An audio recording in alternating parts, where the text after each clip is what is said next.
The reason that we talk about medically ineffective treatment is because people in the ICU, people who are doing this, life-sustaining therapies, are moral agents, and they don't want to be doing things to patients if they're not helpful and if they're not going to make it possible for the patient to leave the ICU and to recover. And there's certainly criticisms of this process of medically ineffective treatment and whether it should ever be allowed for us to override a medical decision maker. Yeah. But it is really trying to get at this clinicians as moral agents, and what do we do in this concept of if you are telling me I'm giving you all this expertise, I know that this patient is so unlikely to survive this hospitalization that I truly think there is no other correct decision but to stop the ventilator, to stop the blood pressure medication.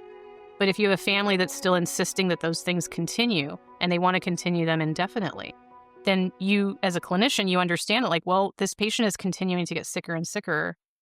At some point, their heart is going to stop. And not only will I not have been able to prevent that from happening with all of this therapy, now I'm going to have to do chest compressions to this person who I know will not survive that either.